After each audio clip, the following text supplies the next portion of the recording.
కరీనాహళ్లి ప్రాంతానికి చెందిన శైలజ, ఎన్. రాఘవేంద్ర భార్యాభర్తలు. డిసెంబర్ 27న రాఘవేంద్ర అనుమానాస్పద స్థితిలో ప్రాణాలు కోల్పోయాడు.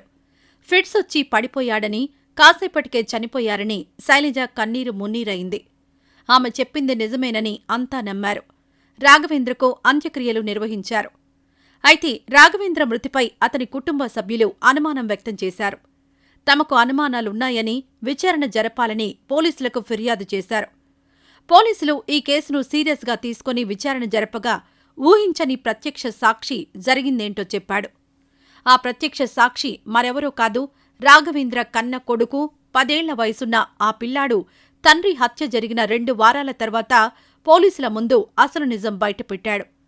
ఆ పిల్లాడి కళ్ల ముందే రాఘవేంద్రను, అతని భార్య, ఆమె ప్రియుడు, రాఘవేంద్ర అత్త చంపేశారు. రాఘవేంద్రను అడ్డు తొలగించుకునేందుకు శైలజ తన ప్రియుడు హనుమంత, తల్లి లక్ష్మీదేవమ్మతో కలిసి ప్లాన్ చేసింది. పోలీసులు బాలుడు చెప్పిన వివరాల ఆధారంగా ఆ ఇంటి సమీపంలోని సీసీటీవీ ఫుటేజ్లను పరిశీలించారు. శైలజ, ఆమె ప్రియుడు హనుమంత కాల్ డేటాపై ఆరా తీశారు. దీంతో బాలుడు చెప్పింది నిజమేనని తేలింది.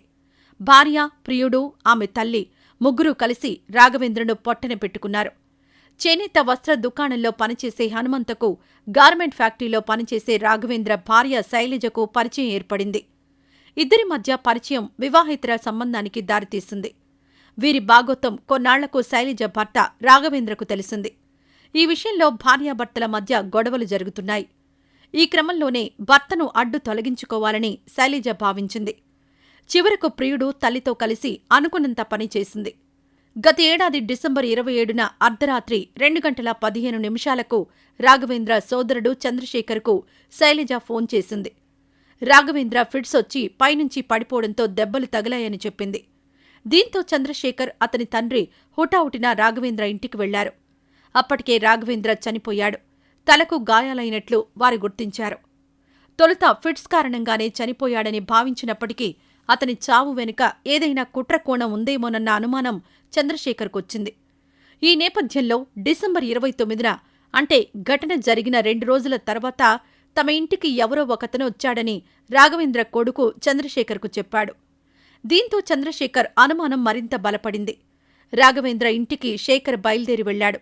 దగ్గరలో ఉన్న సీసీటీవీ ఫుటేజ్లను పరిశీలించగా రాత్రి 10:45 ఓ వ్యక్తి రాఘవేంద్ర ఇంట్లోకి వెళ్లినట్లు రికార్డయింది.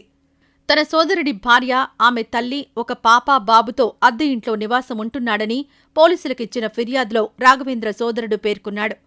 తన వదిన ఈ ఘటన జరిగాక ఏపీలోని ఆమె తల్లిదండ్రుల ఇంటికి వెళ్లిందని, ఆ సమయంలో తాను సీసీటీవీ ఫుటేజ్లను పరిశీలించానని, అందుకే ఫిర్యాదు చేయడానికి ఆలస్యమైందని శేఖర్ పోలీసులకు తెలిపాడు.